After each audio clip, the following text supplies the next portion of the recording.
आणि त्यांच्याशी गप्पा मारायच्या, पुढच्या टप्प्यावरती निघायचं. महादेव जानकर आपल्या सोबत आहेत. तुम्ही थेट म्हसवडहून परभणीला येऊन निवडणूक लढवणं, बारामती ठीक होतं, 100 किलोमीटरचं अंतर होतं, इतक्या दूर येऊन परभणीला निवडणूक लढवण्याचा निर्णय का घेतला? I am a national leader. मी एका पार्टीचा राष्ट्रीय अध्यक्ष आहे.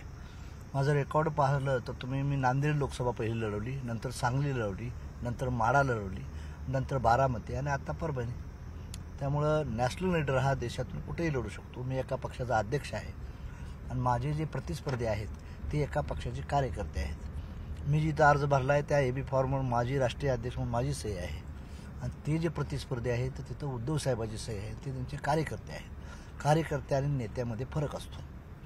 तुमच्यावरती टीका केली जाते, तुम्ही बाहेरचे उमेदवार आहे, तुम्ही इथले नाही. कुठला आहे तो उमेदवार? इथला नाही, लातूरचा आहे. तोही बाहेरचा आहे. संजय जाधव हा ओरिजिनल लातूरचा आहे. गेले कित्येक वर्ष ते म्हटले मी प्रतिनिधित्व करतोय, मी इथं येऊन राहिलोय.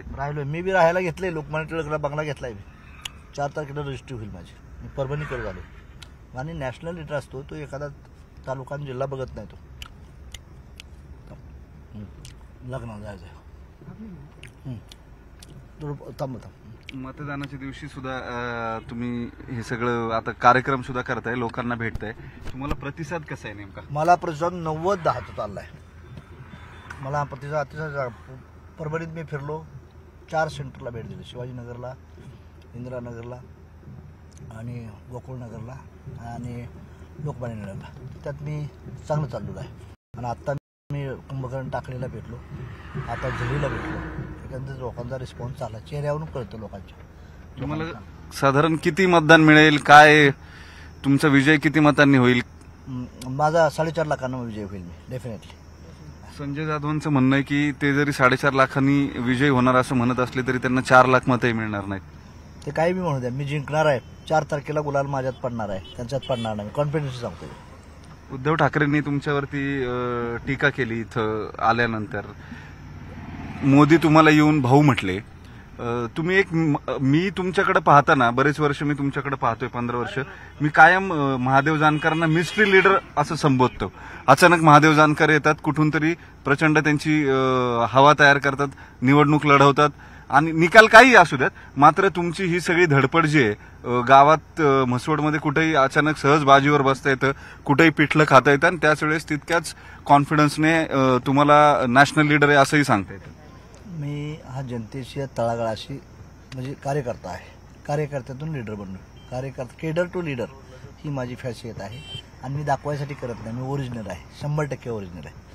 मी काय कुणाची जमीन हडप करत नाही, कुणाला धमकी देत नाही, कुणाची बोगसगिरी करत नाही. विकासाच्या दृष्टीनं मी डेव्हलपमेंट करणार आणि एक दिवस इथून मी MP होणार, 100%. MP होऊन मिनिस्टर बी होणार, कॅबिनेट मिनिस्टर. बरं, आता आणखी एक महत्वाचा प्रश्न. तुम्ही शरद पवारांना भेटला होता दरम्यानच्या काळामध्ये, त्याचं कारण काय होतं आणि तुम्ही परत अचानक महायुतीमध्ये गेलात तर पवारही त्याच्यावर क्लॅरिटी देत नाहीत आणि तुम्हीही देत नाही? पवार साहेब अतिशय चांगले आहेत, त्यांचा दोष नाही, पण त्यांच्या मित्र पक्षांनी आम्हाला एकही जागा दिली नाही. पवार साहेब एकटे देत होते जागा. त्या 2 माणसांना आम्ही मदत का करू, काँग्रेसला आणि शिवसेनेला, उद्धव साहेब. म्हणून मी त्यांना सांगितलं की मला ह्यांनी 2 मागितले होते महायुतीला, त्यांनी 1 दिली. त्यांना 3 मागितले होते, त्यांनी 1 द्यायला सुरुवात केली. म्हणून मी इकडं 33% महाविकास आघाडी देत होती, 50% महायुती देत होती. महायुती मी प्रेफर केली. मी एका पक्षाचा अध्यक्ष आहे. आता दुसरी जागा जी आहे तुमची ती कुठली, ती निवडून येईल का, त्याचं काय नाही? आता सध्याला मी इथं जिंकेल. बाकीच्या राज्यात माझे इलेक्शन आहेत. आता तिथं जिंकेल असं मी सांगणार नाही, पण मी जिंकून म्हणजे रासप दुसऱ्या राज्यांमध्ये जागा घेणार महायुती घेणार. बरं, उद्धव ठाकरेंबद्दल काय प्रतिक्रिया आहे तुमची? उद्धव साहेब मोठे नेते आहेत, त्यांच्याबद्दल नाही. त्यांनी काय टीका करावी त्यांचं, पण 27 नंतर माझं हेलिकॉप्टर लँड होणार आहे. त्यामुळे त्यांचं डिपॉझिट माझं घालवायला आलेत ना, मी त्यांच्या कॅन्डिडेटचं डिपॉझिट घालवायला. ठीक आहे. महादेव जानकर आपल्या सोबत होते, एका लग्नाला त्यांना जायचंय आणि असाच प्रवास त्यांचा सुरू आहे. राष्ट्रीय नेते म्हणतात ते, त्यांच्या भूमिका ज्या आहेत त्या गमतीदार असतात, मात्र तरी सुद्धा अत्यंत गांभीर्याने त्यांच्या निवडणुका लढवण्याचं कसब जे आहे ते कौतुकास्पद आहे.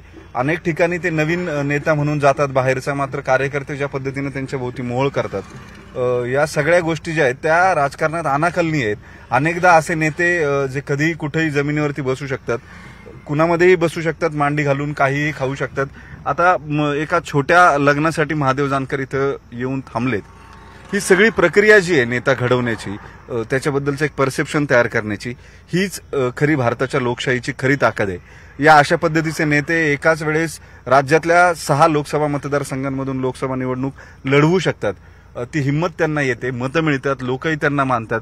या सगळ्याचं कारण काय हे फार ठासून सांगता येत नाही. या एकाच गोष्टीमुळे त्यांना प्रतिसाद मिळतो किंवा मिळत नाही. ते निवडून येतील किंवा येत नाहीत.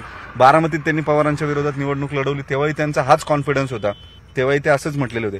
त्यांचा पराभव जरूर झालेला असेल, मात्र महादेव जानकर मागे हटत नाहीत, कारण ते एका पक्षाचे राष्ट्रीय अध्यक्ष आहेत. व्हिडिओ जर्नलिस्ट सचिन अनसटे सर, वैभव सोनवणे, न्यूज 18 लोकमत, परभणी.